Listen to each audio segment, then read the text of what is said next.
Hello, everybody. We are very fortunate to have with us today Professor Itzik Ben Israel. He's a Major General of the Reserve Forces of the IDF. He is the head of the ICRC at the Tel Aviv University, Interdisciplinary Cyber Research Center at the Tel Aviv University, who's also conducting the Cyber Week, one of the biggest events outside of the United States in the field of cybersecurity. People from over 100 countries arrive at Israel every year to participate in this event. Professor Ben Israel has a long history of amazing achievements. Too many to note here, but you can just go to his Wikipedia page and see how many amazing things he has done. So we are very, very fortunate to have him with us today. Hi, Professor Ben Israel. Good morning. So we're going to talk today about cybersecurity and fake news, especially in light of the war that we are currently having in Israel. Maybe you can start by just giving us the basics of this war. Who should we be afraid of when we're talking about cybersecurity and fake news? Which country or entities, state-sponsored attackers, have the power to cause real damage in the cyberspace? Well, when we speak about cyberspace activity, operations, we can speak about very different fields in which cyber is applicable.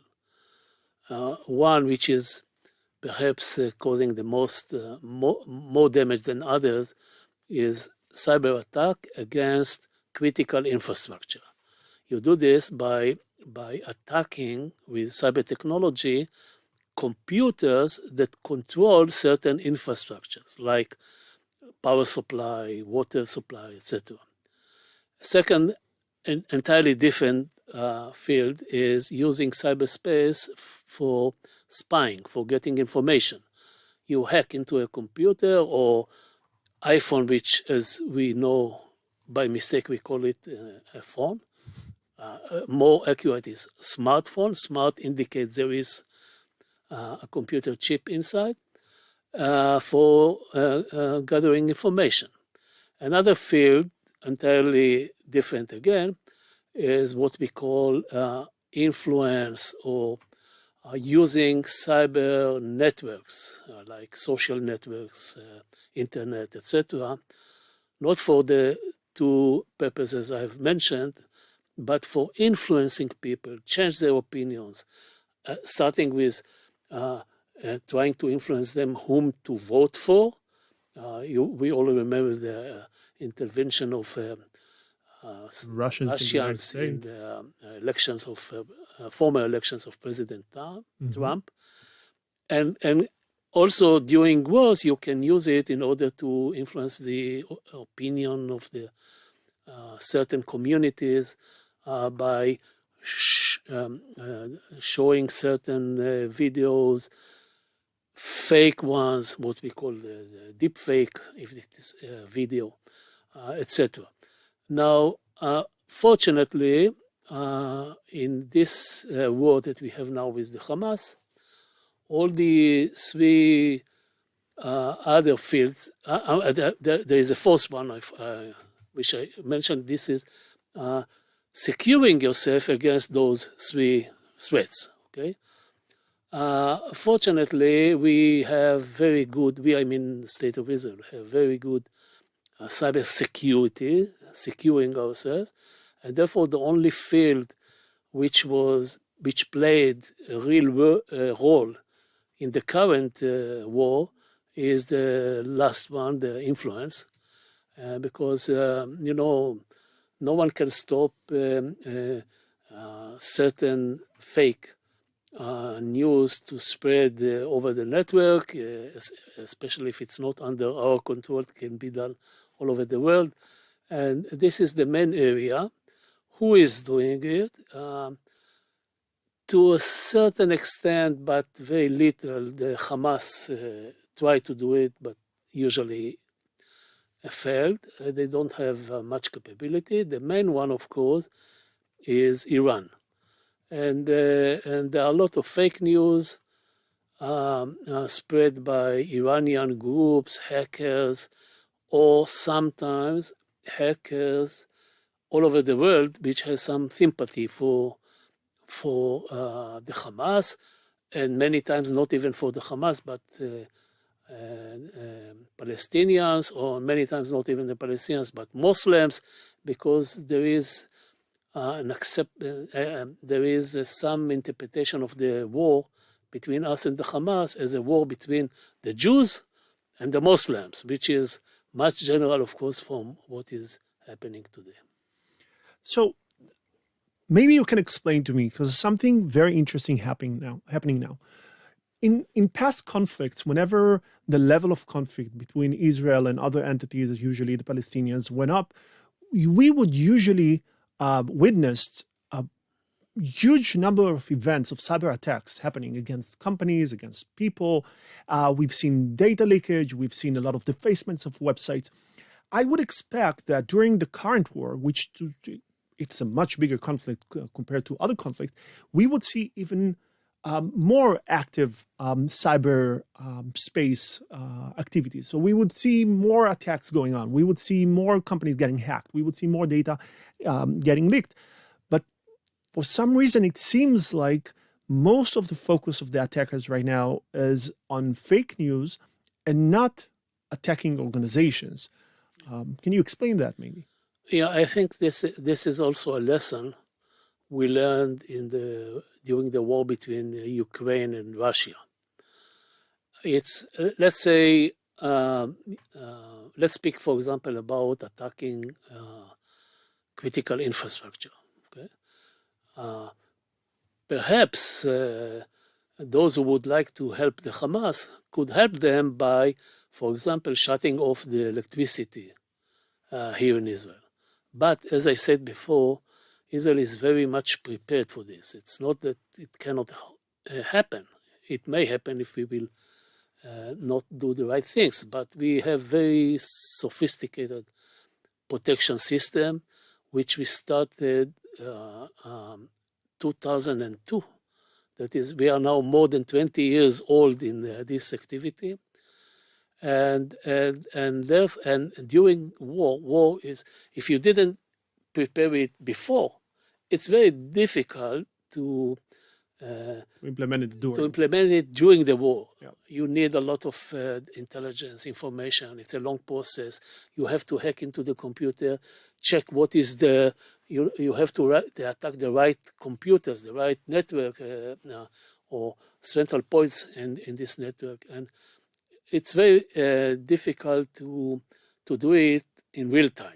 You need a lot of time to prepare for it. We saw the same, by the way, in the war between Ukraine and Russia. There were significant attacks in the first 2 days, and then no one is hearing about it unless we talk again about influence, social networks, fake news, etc. Spying, I guess, is something that is continuing, but as usual, even if you find it, it's not open to communication. It's not published, by everyone, etc. And so the last activity which we do witness is that of influence. Okay, so when talking about influence, and we see huge amount of fake news on the media, sadly, some of which we create internally because of miscommunication, because of misconception. Something very interesting happening in those cases where you see fake news, where sometimes the Hamas or someone who supports the Hamas try to make the Hamas look very big and the Palestinians very, very strong. On the other hand, you see at the same time posts that try to portray the Hamas and the Palestinians as poor and they should get a lot of sympathy. So this duality is very interesting. What are they trying to achieve when they portray themselves as very, very strong, and when they do that as they portray themselves as very, very weak? Okay, I would say something like this. The ratio in the battlefield now between the power of IDF, Israeli Defense Forces, and the Hamas is not working for the Hamas. Okay, we are much stronger. Much, when I say much, I mean 100 times more than the Hamas. So what could be the goal of the Hamas using it? The only goal effective goal that I can think about is changing the opinion in Western world, because Israel is not too much influenced by non-Western world, especially in the US, but Western Europe as well, in order to create pressure on the governments not to support Israel. Let me remind us that it started, this current war started by a terrible massacre of civilians. I mean, in the first few hours of the operation, Hamas killed something like 1,300 civilians, set entire houses, including the families, in fire. And therefore, Western world, and especially Western governments, almost intuitively stood supporting Israel. Okay, the goal of this influence operations by the Hamas is to change the mind. In order to do this, they do two things, I would say. One is using fake news and a lot of real video clips that you see that are dispersed by the Hamas are real ones that are taken from, for example, the war in Syria. Okay, not at all related to what is happening today between us and them. And the second thing is to blur, to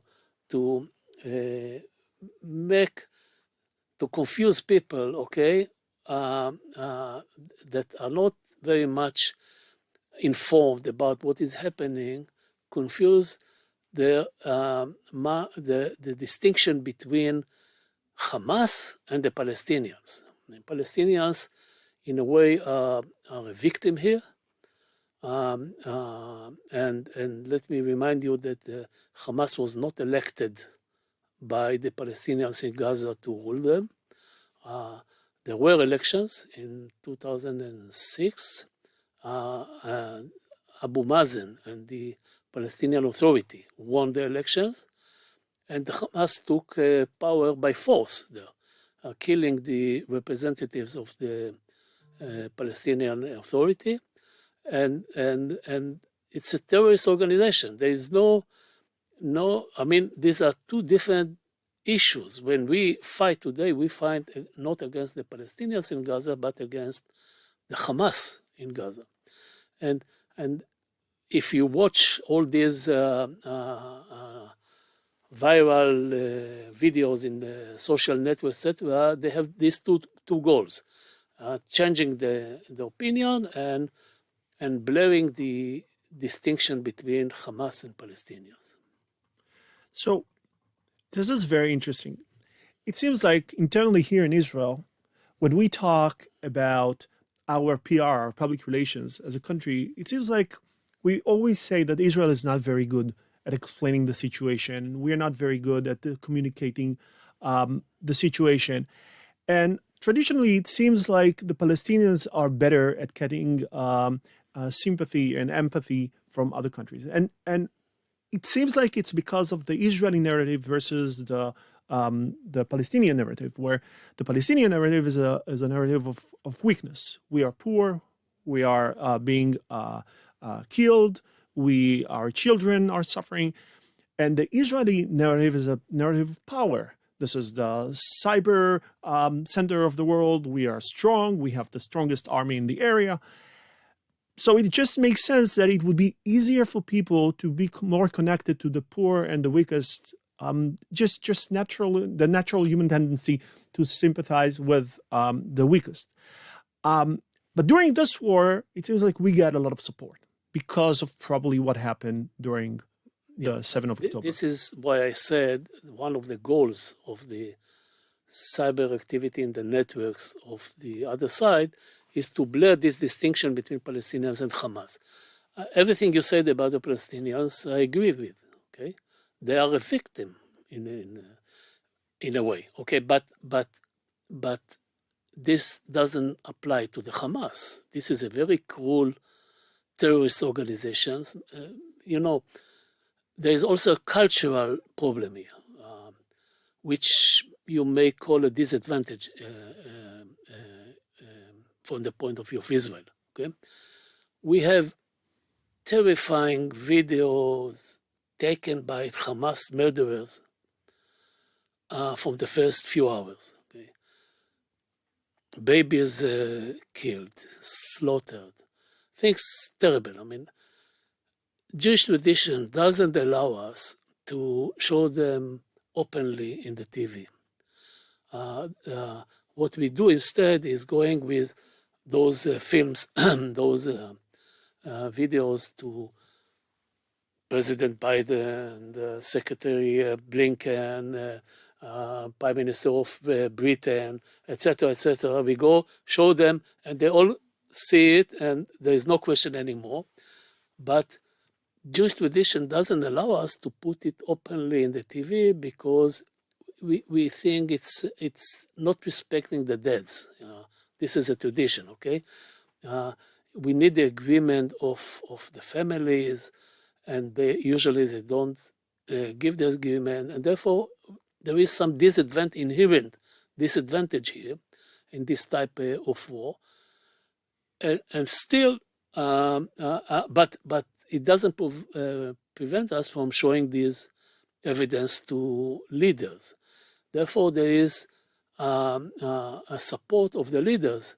They all distinguish and know Hamas is not Palestinians. I mean, they are Palestinian people, but different entity. They are a murderous organization, like we had the same with ISIS. I mean, okay, a lot of people supported Muslims all over the world, but not ISIS. Okay, ISIS, and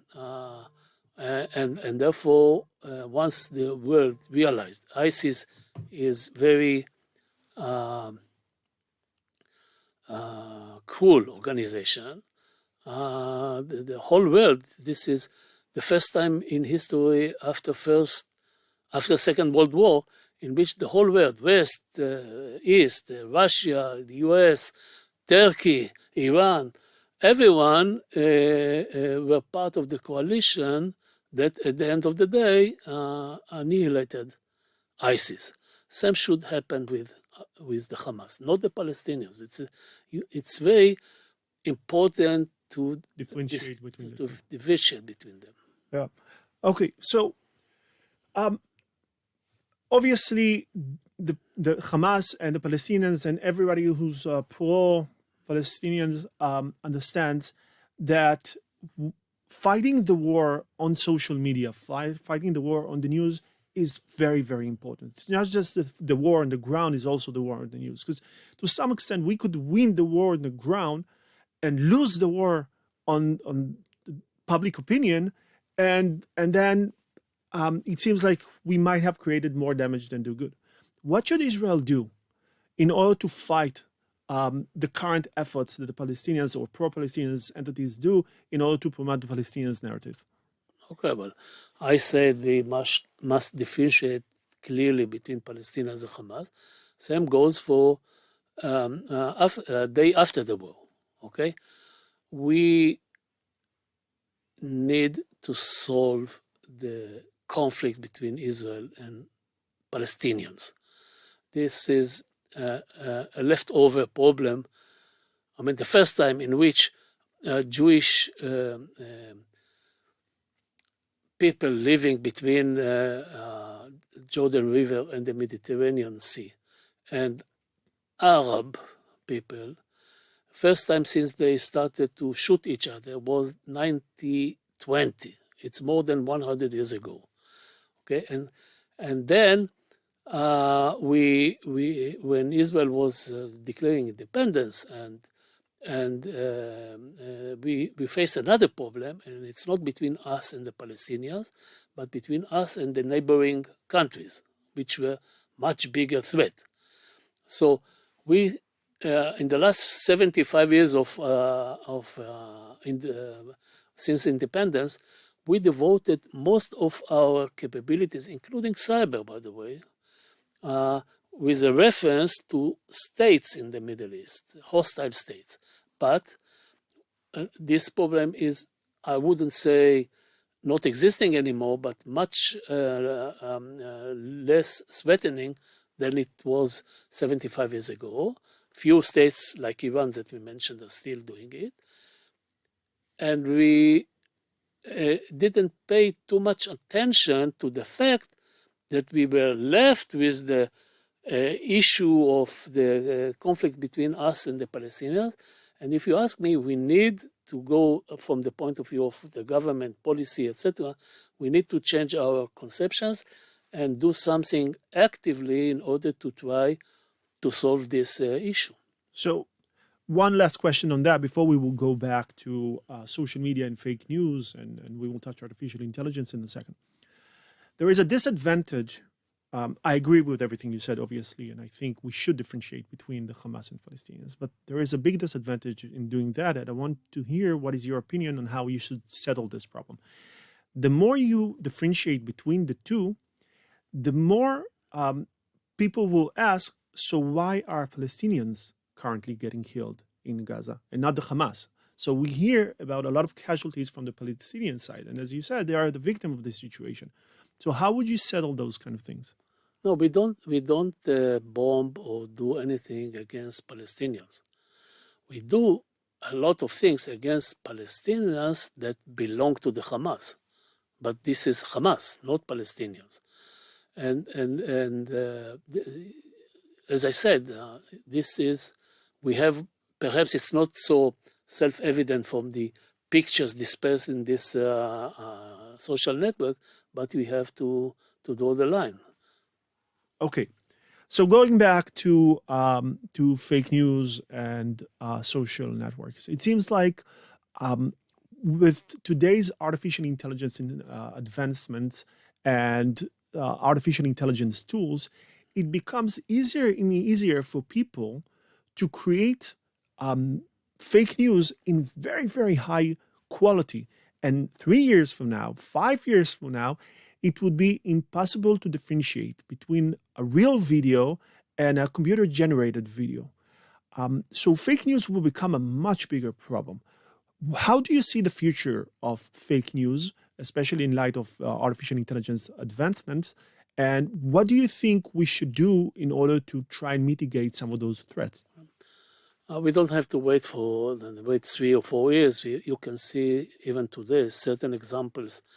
Okay, we had the speech of Nasrallah, the leader of the Hezbollah. I saw it in many languages, even Portuguese. I mean, Nasrallah is talking in Portuguese and he cannot distinguish. Fluent. Or things like this. It happens today.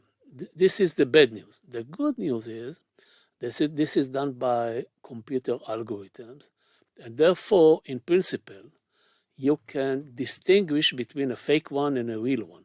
I mean, it is designed to deceive human cognition, okay? You can deceive me by growing beard, for example, okay? For human mind, it's enough if not you had sunglasses or something like this. But it's very difficult to deceive a machine that is doing to identify faces, because it's based on algorithms. And if you know what are the basics of AI algorithms, you can design certain operations against this algorithm that will distinguish between fake one and real one. Okay, so my opinion, it's, by the way, we started working on this in the Cyber Center of Tel Aviv University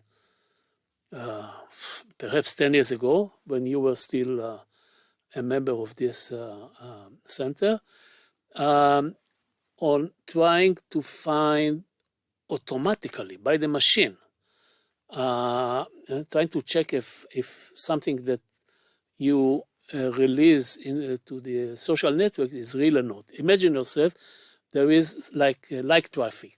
On the side of everything, there will be 3 colors. Red means high probability of being fake, green, very small probability of being fake, and orange for not so clear, okay, something like that.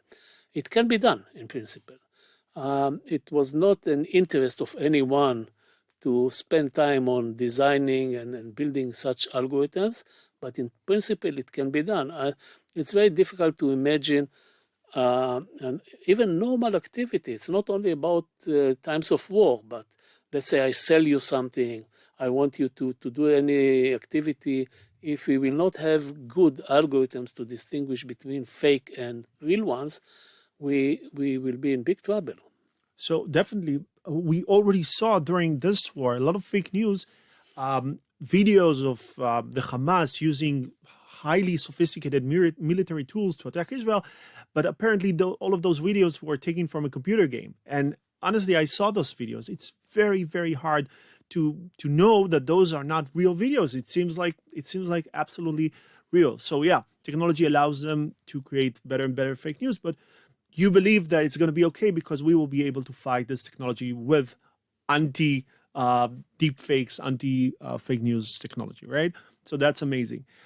Let me ask you, maybe we're getting to the end of this episode, about Israel and Israel's activities in the cyberspace. Obviously, Israel is a cyber power. We know that Israel is very good in offensive activities, so Israel is using cyber on a regular basis. Do you imagine Israel is using cyber tools during this war, and if so, in what way? Yeah, but not directly against the Hamas, because the Hamas is not dependent too much on technology. For example, of course, they use internet, something like that. You can use cyber tools to block it. You can cut the system. I mean, I guess that there is no internet today used by the Hamas because we did something physical to the infrastructure of the internet in Gaza. Not so much, as I said, against the Hamas, but against its allies, like, for example, Iran and Hezbollah. We don't have an interest to enlarge the current hostilities beyond the borders of Gaza, but in case we will something will happen, I guess we will use those capabilities as well. So just my last question for today, about not necessarily about technology, but about the future of this war. What's going to happen? We know this is such a terrible situation, and we know that probably this war is going to last at least a month, if not more than a month. How do you see this situation move forward? What's going to happen next? From the military point of view, or from the entire conflict? Entire conflict. As I said, from a military point of view, we have the immediate objective is to get rid of the Hamas warriors, Hamas rule, government in a way, and getting back all those kidnapped civilians that were taken by a few hundreds of them, were taken by the Hamas in the first few hours. Then we have another secondary mission of stopping the launch of rockets against our population. This we are very close to achieve, because once we get hold of the area, you don't need to go to the tunnels, okay? Then they will not have the capability to launch rockets against us. And then we will have to face the big issues, the very more difficult issues. Let's say after the Hamas, who will rule Gaza Strip? Probably, perhaps the Palestinian Authority, or at the beginning some international, something like this. And this is not sufficient. We need to find a way to solve, not perhaps not in one hit and one blow, and that's the end of it, but slowly even. But we need to define the process that at the end of it will solve the conflict between us and the Palestinians, not murderous terrorist organizations like the Hamas, but the Palestinian as a people. So I know I said it was the last question, but just I want to ask you maybe to give recommendations to everybody that hears us right now, because we know that in fake news, if you're not part of the solution, you're part of the problem. And we know that we have mainly fake news because people share and people click and people do that. Maybe you want to say something to people how we can, on a personal level, fight fake news and help to eradicate this problem. Well, as you know, personally, whenever I see something and I suspect it's not true, there are ways, it's time consuming, but there are ways to check, to Google, to cross it with other evidence. As I said, the more sophisticated the fake evidence becomes, it's more difficult, and therefore we should continue do what we few years ago we started to do, and that is make it automatically. I mean, develop the algorithms that will help us to distinguish between fake news and real ones. Okay, amazing. Professor Menny Barzilay, thank you so much for your amazing insights and your broad view on everybody and everything that's going on right now. I think everything that you said was making me smarter. So thank you so much for that. I want to thank all the people who were part of the production of this podcast. So thank you for your help and everything that you do. Our hearts with the people who were kidnapped by the Hamas and currently being held in Gaza. We hope that they will come home very, very soon. Thank you so much and see you in the next episode.